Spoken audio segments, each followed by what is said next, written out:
Chapter 4. The Rabbit Sends in a Little Bill. It was the White Rabbit trotting slowly back again, and looking anxiously about as it went, as if it had lost something, and she heard it muttering to itself. The Duchess, oh my dear paws, oh my fur and whiskers!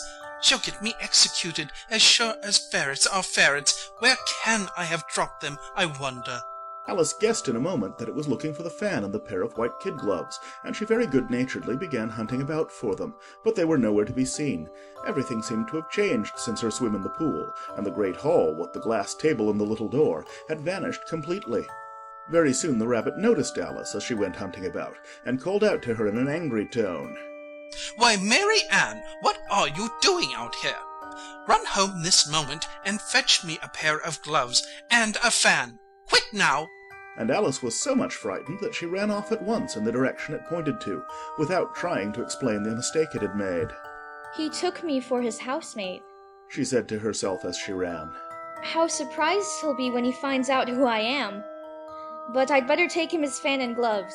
That is, if I can find them. As she said this, she came upon a neat little house, on the door of which was a bright glass plate with the name W. Rabbit engraved upon it. She went in without knocking and hurried upstairs, in great fear lest she should meet the real Mary Ann, and be turned out of the house before she had found the fan and gloves. How queer it seems, Alice said to herself, to be going messages for a rabbit. I suppose Dinah'll be sending me on messages next. And she began fancying the sort of thing that would happen. Miss Alice, come here directly and get ready for your walk. Coming in a minute, nurse, but I've got to see that the mouse doesn't get out. Only I don't think, Alice went on, that they'd let Dinah stop in the house if it began ordering people about like that. By this time she had found her way into a tidy little room with a table in the window, and on it, as she had hoped, a fan and 2 or 3 pairs of tiny white kid gloves. She took up the fan and a pair of the gloves, and was just going to leave the room when her eye fell upon a little bottle that stood near the looking-glass. There was no label this time with the words "Drink me," but nevertheless she uncorked it and put it to her lips. I know something interesting is sure to happen, she said to herself, whenever I eat or drink anything, so I'll just see what this bottle does. I do hope it'll make me grow large again, for really I'm quite tired of being such a tiny little thing. It did so indeed, and much sooner than she had expected. Before she had drunk half the bottle, she found her head pressing against the ceiling, and had to stoop to save her neck from being broken. She hastily put down the bottle, saying to herself, That's quite enough. I hope I shan't grow any more. As it is, I can't get out at the door. I do wish I hadn't drunk quite so much. Alas, it was too late to wish that. She went on growing, and very soon had to kneel down on the floor. In another minute there was not even room for this, and she tried the effect of lying down with one elbow against the door and the other arm curled round her head. Still she went on growing, and as a last resource she put one arm out of the window and one foot up the chimney, and said to herself, Now I can do no more, whatever happens. What will become of me? Luckily for Alice, the little magic bottle had now had its full effect, and she grew no larger. Still, it was very uncomfortable, and as there seemed to be no sort of chance of her ever getting out of the room again, no wonder she felt unhappy. It was much pleasanter at home, thought poor Alice, when one wasn't always growing larger and smaller and being ordered about by mice and rabbits. I almost wish I hadn't gone down that rabbit hole, and yet it's rather curious, this sort of life. I do wonder what can have happened to me. When I used to read fairy tales, I fancied that kind of thing never happened, and now here I am in the middle of one. There ought to be a book written about me, that there ought, and when I grow up, I'll write one. But I'm grown up now, she added in a sorrowful tone. At least there's no room to grow up any more here. But then, thought Alice, shall I never get any older than I am now? That'll be a comfort one way, never to be an old woman. But then, always to have lessons to learn. Oh, I shouldn't like that. Oh, you foolish Alice, she answered herself. How can you learn lessons in here? Why, there's hardly room for you, and no room at all for any lesson books.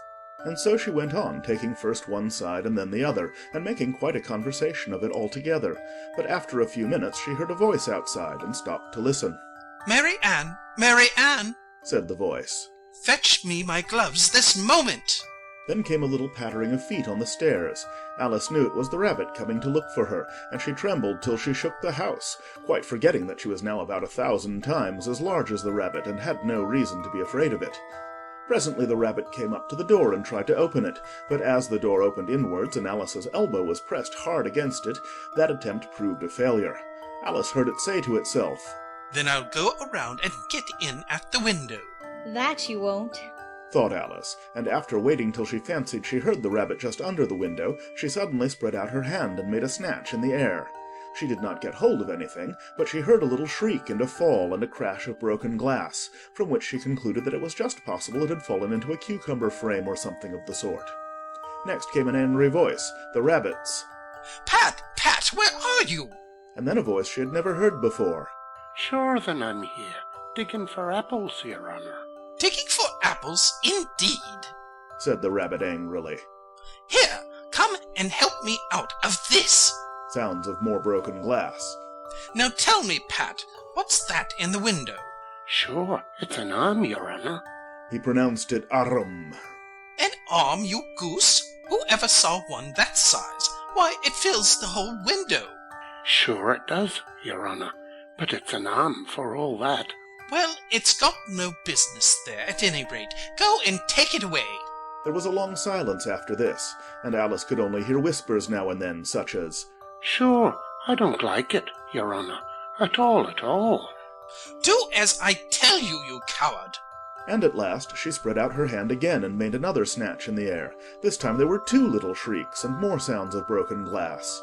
What a number of cucumber frames there must be, thought Alice. I wonder what they'll do next. As for pulling me out of the window, I only wish they could. I'm sure I don't want to stay in here any longer. She waited for some time without hearing anything more. At last came a rumbling of little cartwheels, and the sound of a good many voices all talking together. She made out the words, "Where's the other letter?" Why, I hadn't to bring but one. Bill's got the other. "Bill, fetch it here, lad. Here, put 'em up at this corner." No, tie 'em together first. They don't reach half high enough yet. "Oh, they'll do well enough. Don't be particular. Here, Bill, catch hold of this rope. Will the roof bear?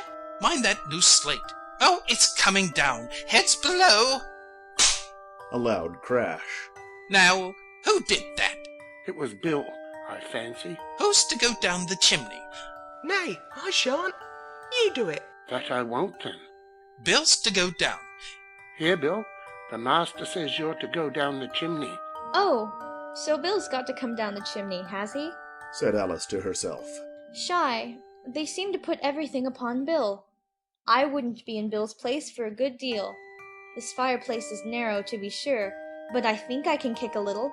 She drew her foot as far down the chimney as she could, and waited till she heard a little animal. She couldn't guess of what sort it was, scratching and scrambling about in the chimney close above her. Then, saying to herself, This is Bill. she gave one sharp kick and waited to see what would happen next. The first thing she heard was a general chorus of, "There goes Bill." then the rabbit's voice along.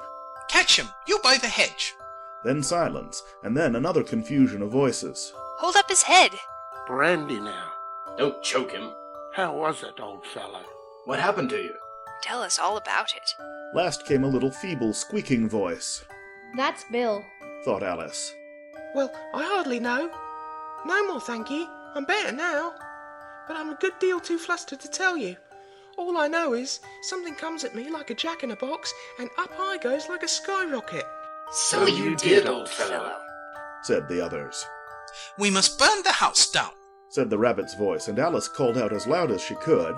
If you do, I'll set Dinah at you.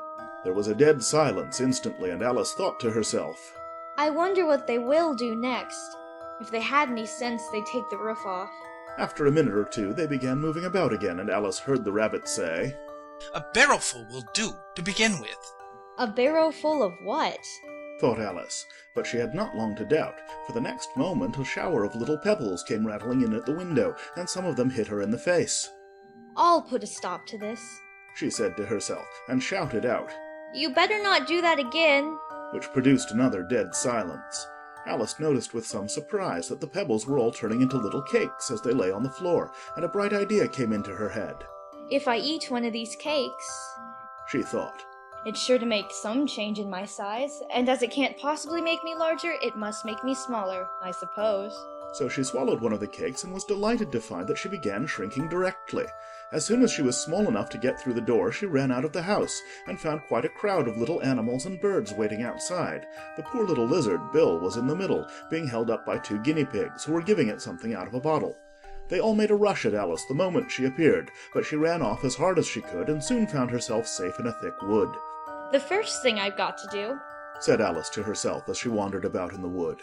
is to grow to my right size again, and the second thing is to find my way into that lovely garden. I think that will be the best plan.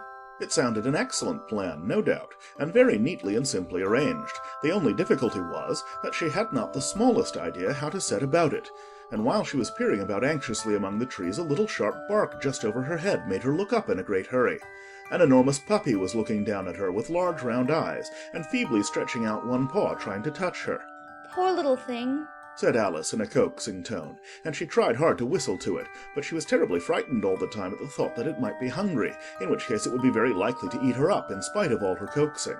Hardly knowing what she did, she picked up a little bit of stick and held it out to the puppy, whereupon the puppy jumped into the air off all its feet at once with a yelp of delight, and rushed at the stick and made believe to worry it.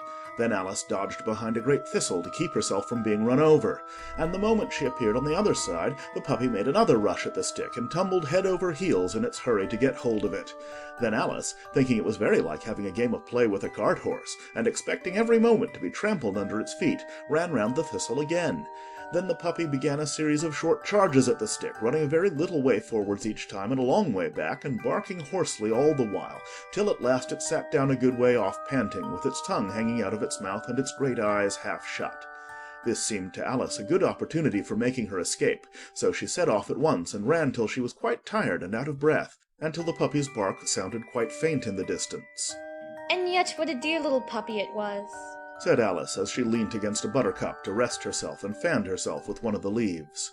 I should have liked teaching it tricks very much.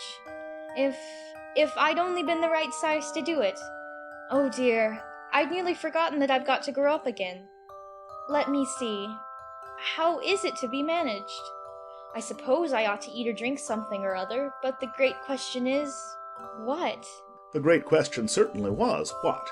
Alice looked all round her at the flowers and the blades of grass, but she did not see anything that looked like the right thing to eat or drink under the circumstances. There was a large mushroom growing near her, about the same height as herself, and when she had looked under it, and on both sides of it, and behind it, it occurred to her that she might as well look and see what was on the top of it. She stretched herself up on tiptoe and peeped over the edge of the mushroom, and her eyes immediately met those of a large caterpillar that was sitting on the top with its arms folded, quietly smoking a long hookah, and taking not the smallest notice of her or of anything else. End of chapter 4.